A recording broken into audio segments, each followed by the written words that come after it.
Get away from that and talk through the papers this morning with historian Kate Williams and the journalist Martin Daubney. Kate, we'll start with you, should we? And it's the Sunday Mitt. Times looking at Mitt. Yeah, I mean, he's got an image problem. He has got an image problem. All the papers covering the Republican convention this week, he's really had an image problem. But they are rising. I mean, really riding high. It's been incredibly successful, this convention. I think it surprised a lot of us. It surprised a lot of people internationally. Surprised a lot of the left in America as well. Really saying that this is a Gallup poll here. This is the closest race at this stage in the electoral cycle since 1936. And Mitt there, you know, surrounded by all those balloons, and with Anne, of course, she's been so crucial to humanise him. You know, this incredible moment this week where she came out in that fabulous dress and said, you know, it's not a romantic marriage. It's just a storybook marriage. It's a real marriage. And I think, as it was saying here, you know, not many people are convinced by her talking about their poverty, but certainly convinced about her trials against breast cancer and the fact that they have 5 children running around in a rainy afternoon. I mean, what does it tell us? I mean, you're a historian, Kate. You know everything there is to know about these sort of things. I mean, the fact that America is so reliant on its leaders getting into position because of their spouses. Yes, I think this is very important. And I think in America, it's the battles, the electoral battles, they're fought on essentially social issues. I mean, there is a much more general agreement on the economy than there is here. Here, we fight on economic issues. That's what's important. There's much more agreement on the fact that the free market is a good thing. So it's social issues, it's abortion, it's gay marriage, and the wives are absolutely vital. You know, the wives are really to the fore, and historically, wives weren't that important, and smiling wasn't that important. The presidential candidates didn't smile. Now it's big grins, those 2 gigantic white grins we've got there, and the wives are to the fore. I think it's really interesting the way that the wives are becoming now a serious part of the political arsenal. I mean, she's called the mitigator because he's boring, and she's exciting and vivacious and a battler. And it makes you wonder how many decisions the wives are making behind, you know, the closed doors.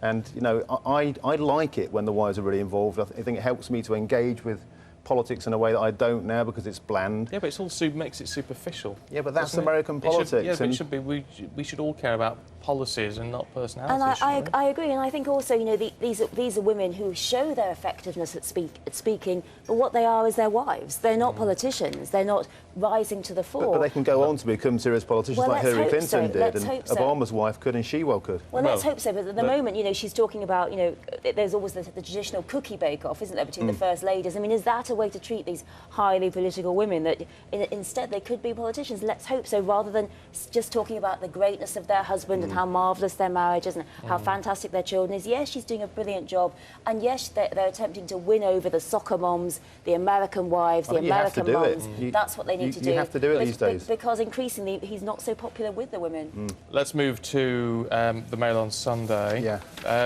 We're going to go down as a very stupid nation, according to Peter Hitchens. Yeah, Peter Hitchens in the Mail is doing his usual kind of, you know, tub-thumping rant. Today it's about marijuana, the study earlier this week that proved that it kind of annihilates your IQ.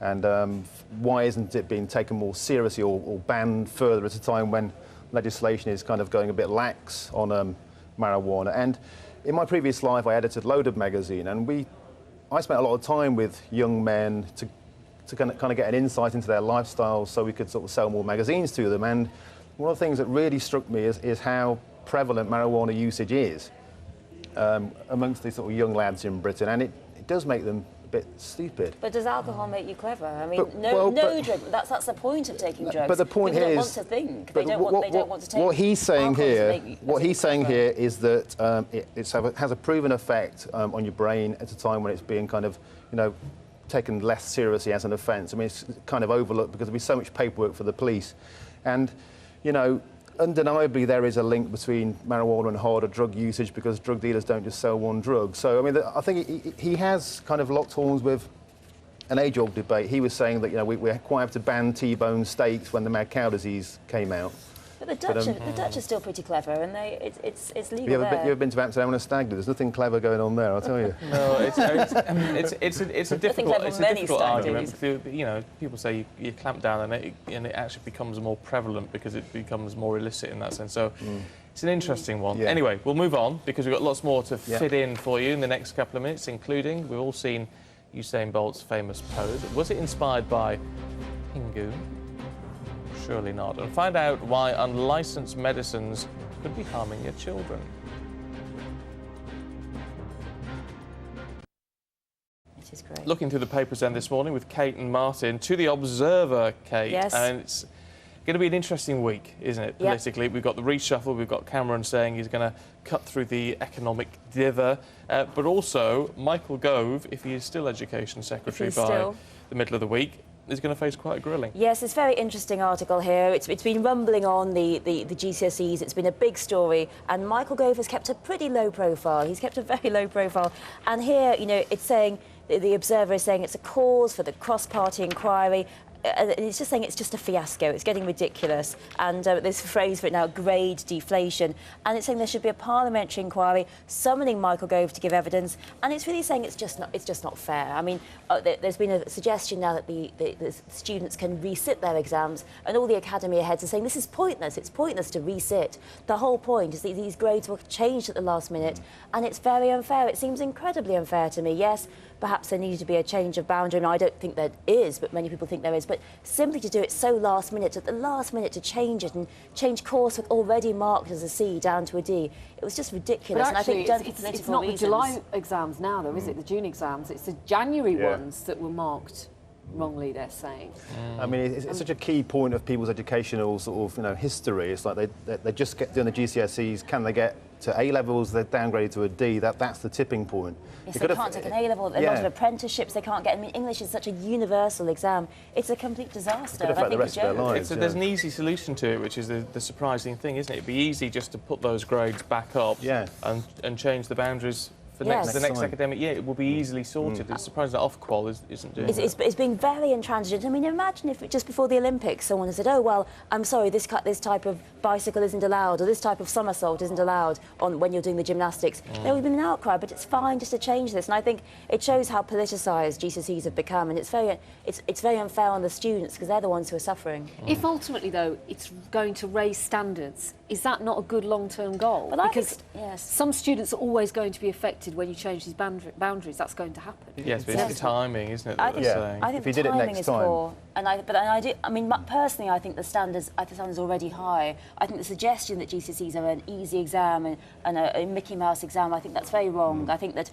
actually the reason why standards are going up are not because they're getting easier, but because teaching is getting better, and students, particularly using the internet as a very useful teaching resource. Because when I took my exams, there was no chance of using the internet. But now I think it really can help you. We had to actually do the work. In English as well. Now on Google, they can just nick all the answers. So. Well, that is life as well. I mean, that's how life is increasingly.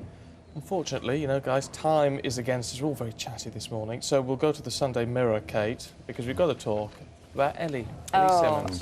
This is I love this. There's so many Ellies everywhere. Ellie's all over the papers. Of course, she is fantastic, and I love this one. An Ellie of a day. I mean, it's a fantastic headline, and I think it's so clever. And this Paralympics poster girl leads GB Super Saturday Gold Hall, 5 gold medals today. Simply incredible. I mean, watching her, it was just fantastic. I think the whole, I was looking at Twitter, everyone was galvanised and just thrilled by this incredible success, and what a heroine. And I think, we'll never forget her face. And it's fantastic, isn't it? There is this overwhelming support, the home crowd. I mean, and to see her in tears at the end, actually, it's really lovely to see the sort of tears of joy. And the Aquatic Centre, fabulous place, and we saw so many successes for the Americans and British before, and now to see her really storm on through, and I think inspire so many people in this country. They talk about the Olympics inspiring a generation, but actually, I think they've inspired in my family 3 generations. Like my mum, who's 68, has started going to the gym for the first time in her life, which is amazing. And I'm getting looking up for fitness again. And of course, you already go to the gym all the time. Well, you can tell. But I think that the thing about the Paralympians is that they're even more incredible than the regular athletes because of what they've had to overcome. They've had to fight so much more. And I've got tickets for Wednesday, and I'm so excited. Oh, that'll be good. Yeah, for the track and field. That'll be good. Let's talk about one of the Olympians, though, Usain Bolt. His inspiration, according to The Independent on Sunday, Martin. Yeah. Well, I mean, it is silly season, and we've got probably the silliest story of the day here. And basically, they're saying, was his trademark pose inspired by Pingu? The short answer is no. Well, yeah. Yeah, How did they manage to write such a big article on this Huge story? Antoine Pingu. the great thing about Really this big one. is that when you get to the third paragraph, they start saying that Barack Obama's campaign phrase, "Yes, we can," was nicked from Bob the Builder because he watched Bob the Builder with his kids. So if David Cameron starts saying, "My name is Iggle Piggle" next week, then we'll know why. Here comes the Ninky Nonk. Yeah. That's Virgin Trains is now the Ninky Nonk. It's the idea that Barack Obama comes up with his own campaign slogans, which is in fact laughable. Yeah. And the because no yes, politician we can. does. So clever. do they? No, quite so. There you go. Out of time. But we'll see you both next hour. Look forward to that. Check on the weather for you right now with Sarah.